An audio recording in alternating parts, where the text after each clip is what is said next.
Baik.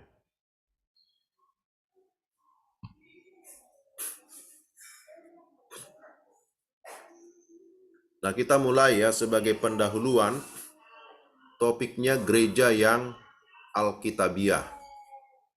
Gereja yang Alkitabiah.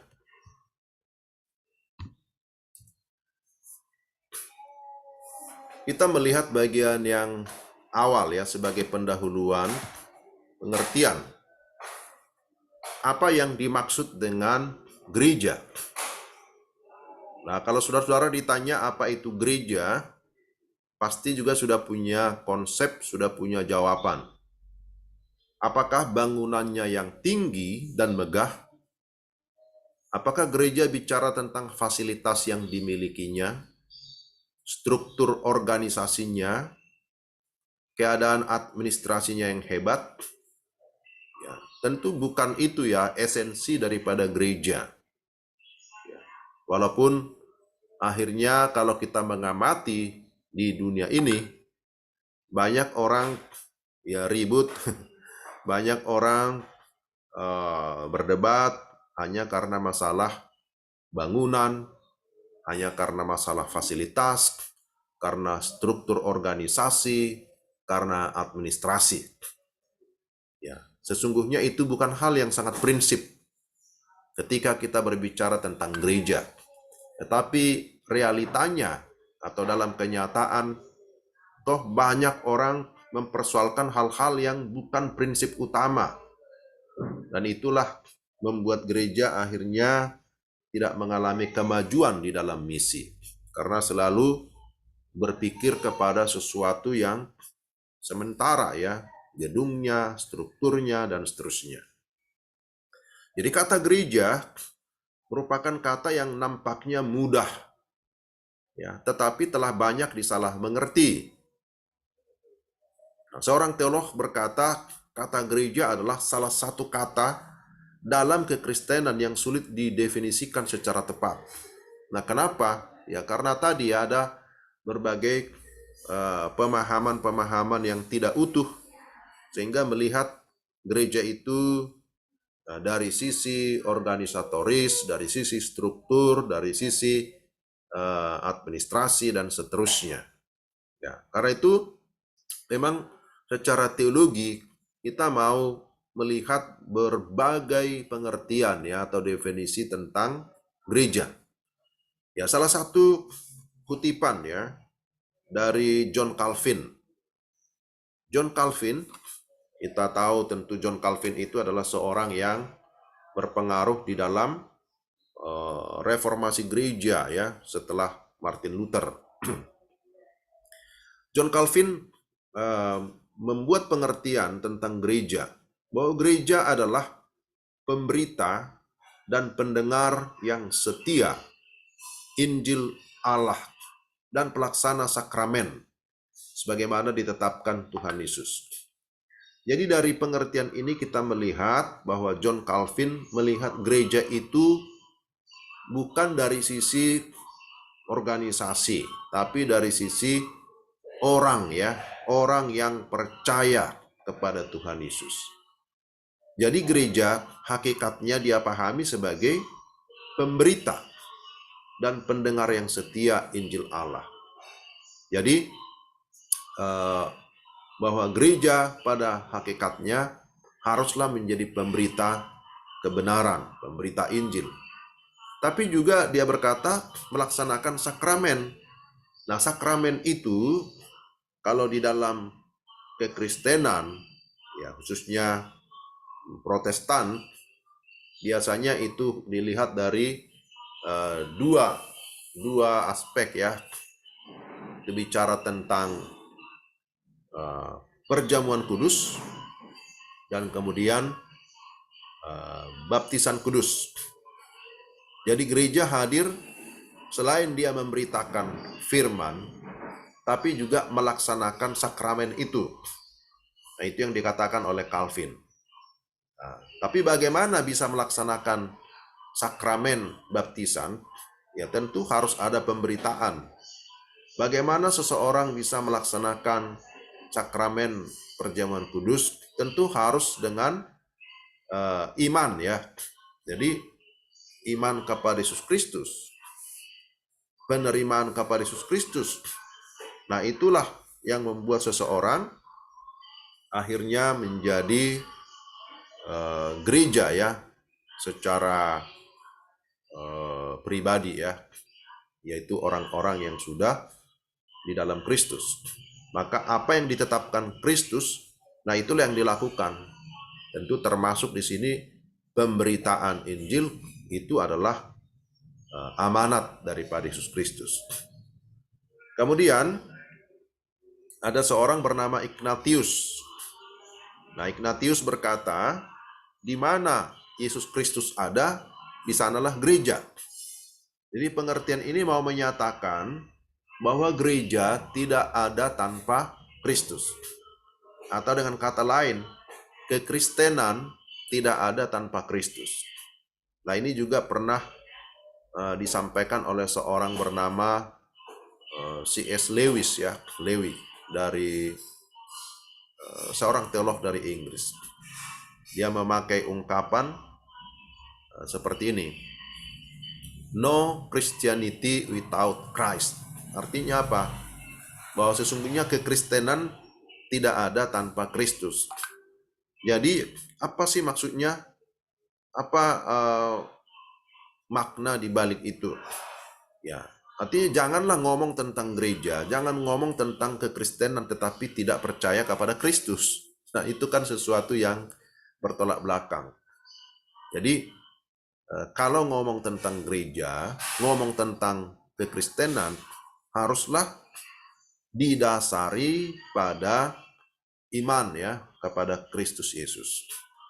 Jadi kalau bicara gereja tapi tanpa Kristus, nah itu gereja apa kan gitu ya? Itu pasti gereja yang yang secara fisik ya luarnya gereja tapi di dalamnya sesungguhnya tidak ada Kristus. Nah, jadi di mana Kristus ada, di sanalah gereja. Kemudian ada juga seorang bernama Irenaeus.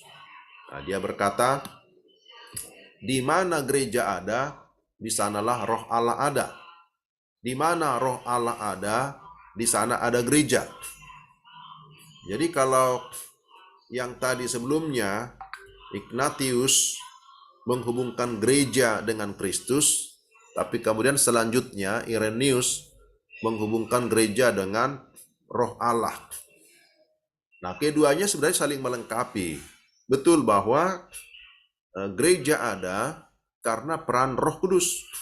Karena Roh Kuduslah yang melahirbarukan seseorang gitu ya. Karena Roh Kuduslah yang melahirkan kembali seseorang atau manusia berdosa, manusia duniawi. Kemudian karena iman kepada Kristus, lalu kemudian dia akan mengalami perubahan atau pembaruan, kelahiran kembali itu karena karya Roh Kudus. Jadi ini juga pemahaman yang harus utuh di dalam pemahaman kita ya, sehingga tidak terjadi nanti kesalahpahaman.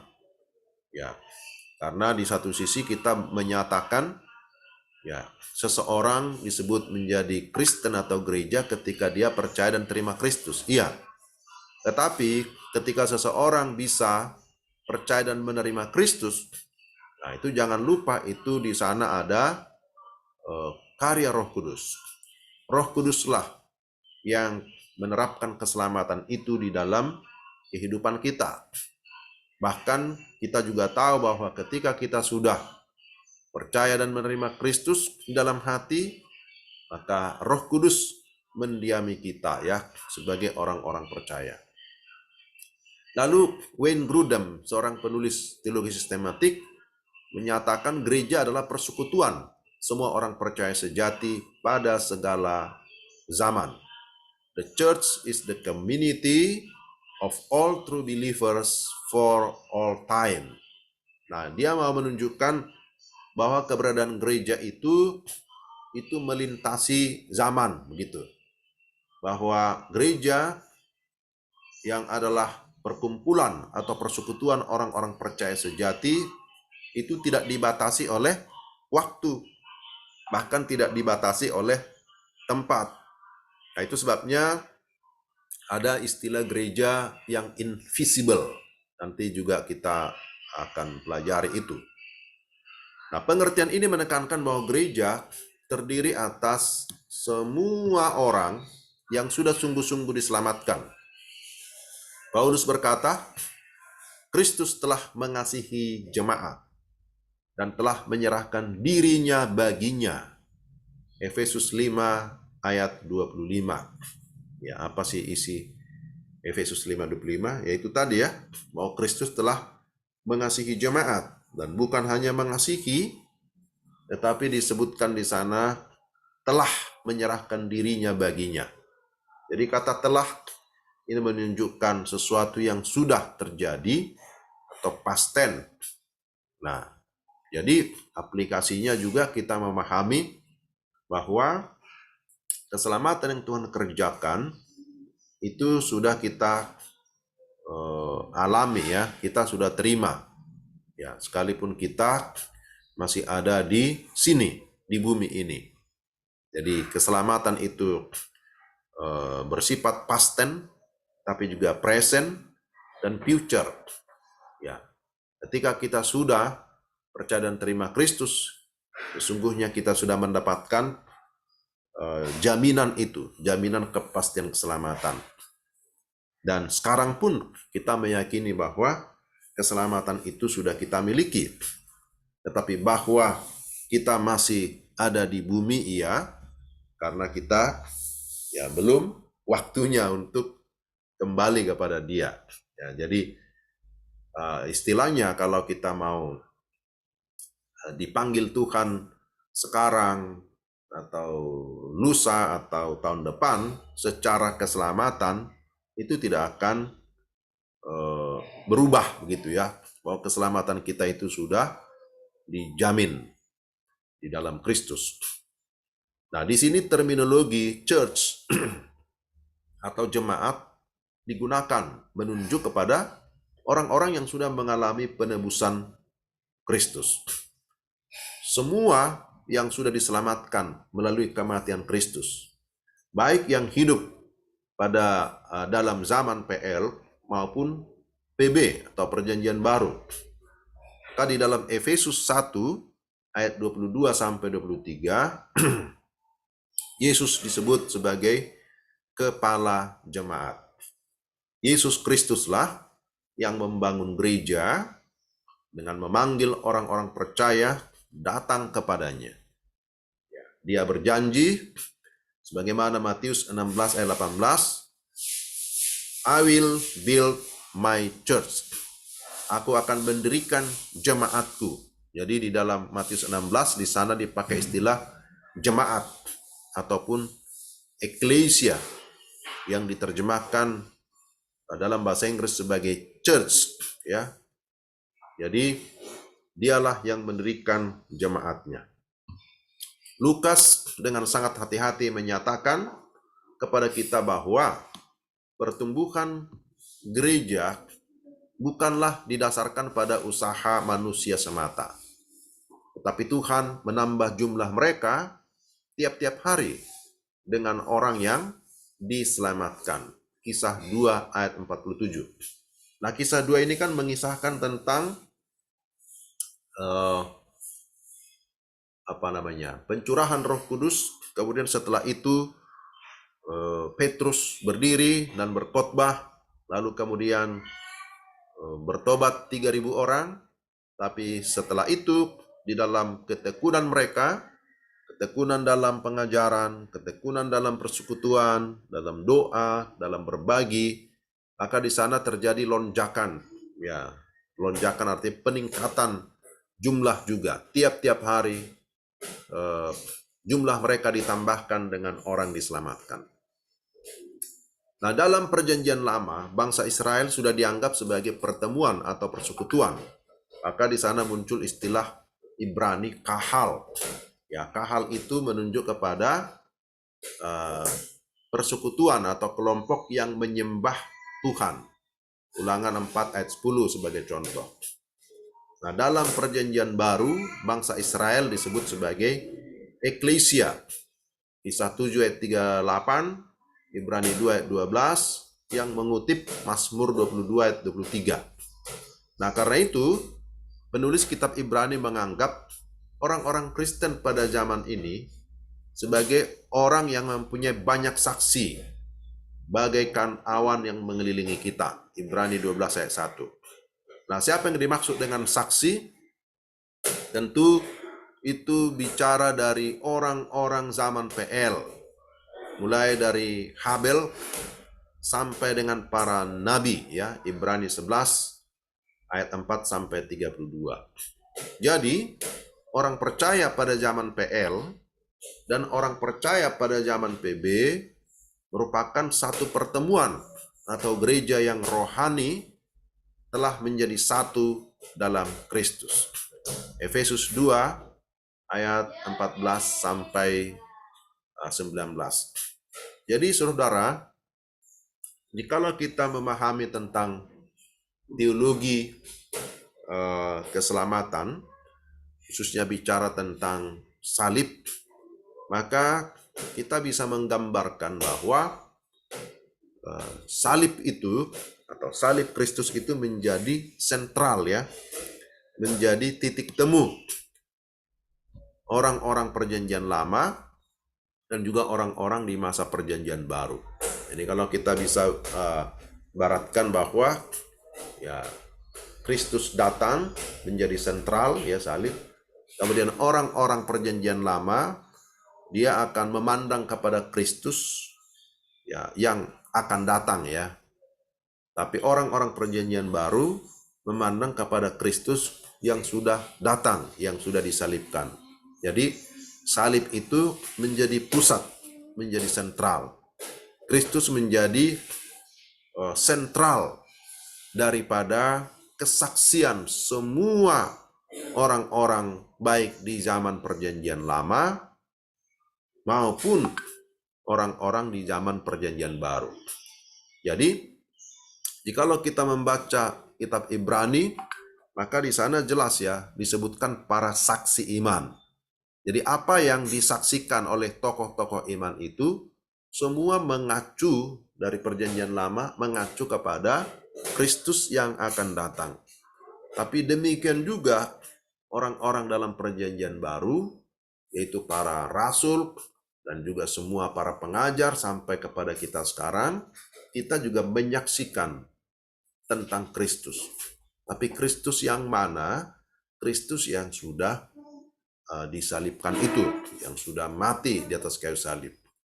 Jadi dengan demikian semua kesaksian dari PL sampai PB, nah itu sentralnya itu berpusat kepada Yesus Kristus. Maka dalam kaitan dengan Kristus sebagai pusat, maka sesungguhnya baik orang-orang PL, orang-orang PB yang percaya kepada Kristus, itu semua menjadi satu kesatuan. Nah, itu yang disebut tadi sebagai kahal di dalam perjanjian lama, tapi kemudian eklesia di dalam perjanjian baru.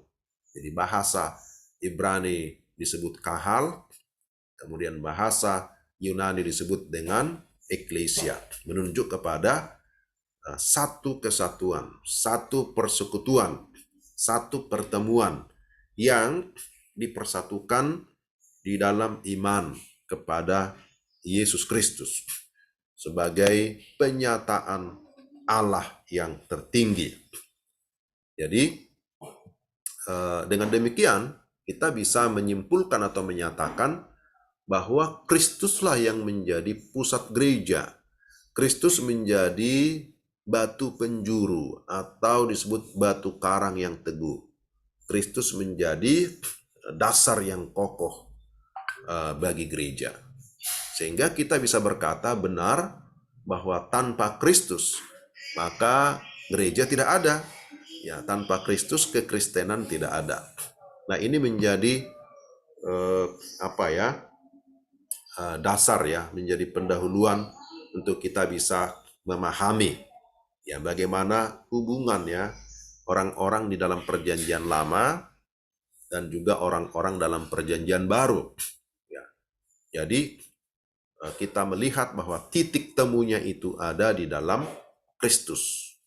Bahwa Kristuslah menjadi pengantara satu-satunya.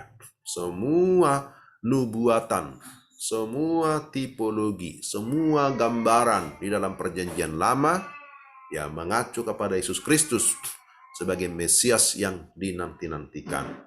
Ya, masalah ada yang menolak, ya memang sudah begitulah di dunia ini ya. Bahwa ada yang percaya, ada yang menolak. Ya, ketika Yohanes misalnya memberitakan dalam Yohanes pasal 1, pada mulanya adalah firman, firman itu bersama-sama dengan Allah, firman itu adalah Allah, dan seterusnya itu. Kemudian dikatakan bahwa dia sedang datang ke dalam dunia. Wah, langsung ada penolakan kan? Ada yang menolak. Ya, dan ada yang menerima. Dua kutub itu selalu akan ada. Ya, tidak bisa dipungkiri ya. Tetapi kita bersyukur kalau kita masuk dalam rombongan atau dalam barisan yang menerima.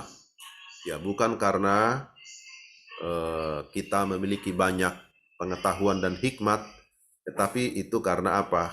Kasih karunia. Jadi itu adalah anugerah bagi kita. Jadi kalau kita sekarang menyatakan diri, aku adalah gereja, kamu adalah gereja, aku ini orang percaya, aku ini Kristen, banyak lagi sebutan. Nah itu kasih karunia saja ya. Ya kita bersyukur untuk itu. Jadi kata gereja diterjemahkan dari bahasa Yunani yaitu eklesia, ya. Eklesia atau kahal bahasa Ibrani, tadi saya sudah singgung, yang berarti orang yang dipanggil keluar atau kumpulan umat Allah. Ya. Satu kelompok orang percaya yang dipanggil melalui pemberitaan Allah dan kuasa Roh Kudus. Ya, pemberitaan firman Allah dan kuasa Roh Kudus. Di dalam Injil Sinoptik, kata eklesia hanya muncul dalam Injil Matius, itu pun hanya 2 kali. Dalam Matius 16 ayat 18, Matius 18 ayat 17 sampai 18. Karena itu sebagian para ahli mencurigai istilah tersebut asli dari Tuhan Yesus ya. Mereka menganggapnya sebagai tambahan yang ditambahkan kemudian. Jadi ada yang mencurigai ini benar atau tidak gitu. Tapi kita tidak perlu mencurigai ya, tidak perlu mempersoalkan karena pemahaman kita ya sudah final bahwa Alkitab itu adalah firman Allah. Jadi apa yang mau dicurigai? Namun demikian tuduhan tersebut tidak meyakinkan. Sebagaimana Profesor Guthrie dalam bukunya New Testament Theology menulis, tidak ada alasan yang meyakinkan untuk menyangkal bahwa ucapan tentang eklesia tersebut adalah otentik. Jadi itu ada di dalam terjemahan bahasa Indonesia Momentum ya halaman 34. Jadi tidak perlu meragukan bahwa itu adalah perkataan Yesus secara otentik. Rasul Paulus menggunakan kata eklesia lebih daripada penulis perjanjian baru lainnya. Dalam surat-suratnya kita melihat ya, berbagai pengertian yang dihubungkan dengan gereja. Ya. Pertama, gereja sebagai kelompok orang percaya di kota tertentu. Misalnya 1 Korintus 1 ayat 2, ya orang-orang di Korintus ya, orang-orang di Galatia, Tesalonika. Jadi ini disebut sebagai gereja secara lokal di satu tempat tertentu. Gereja juga disebut sebagai kumpulan orang percaya di rumah-rumah. Maka ada istilah gereja di rumah gitu ya, oikos. Ya, perkumpulan di rumah-rumah. Gereja sebagai kelompok orang percaya di seluruh dunia. Efesus 1 ayat 22. Jadi kita lihat di sini bahwa gereja itu bisa disebut sebagai gereja lokal di kota tertentu, gereja di rumah, tapi juga gereja di seluruh dunia yang bersifat universal. Maka ada istilah gereja lokal dan gereja universal ya, bukan interlokal ya. Gereja lokal dan gereja universal. Gereja di satu tempat dan gereja di seluruh dunia. Jadi dalam Kisah Para Rasul, kata eklesia terutama ditujukan kepada orang Kristen yang diam dan bersekutu di kota tertentu, seperti di Yerusalem atau di Antioquia, ya. Kalau kita baca di dalam Kisah Para Rasul. Ya, itulah sebagai pendahuluan ya, untuk kita bisa memahami apa itu gereja yang sejati. Gereja yang sesungguhnya adalah gereja yang bersifat rohani, bukan dilihat dari gedung atau struktur organisasi, administrasi, fasilitas, bukan itu. Ya. Jadi gereja yang sesungguhnya adalah gereja yang sudah dipanggil keluar dari dunia ini, keluar dari kegelapan, melalui iman, percaya kepada siapa? Yesus Kristus sebagai pendiri gereja, sebagai kepala gereja, dan kita adalah tubuhnya. Oke, saudara, saya nampaknya perlu tarik nafas dulu. Kita sampai di sini hari ini ya. Saya akhiri sampai di sini saja dulu.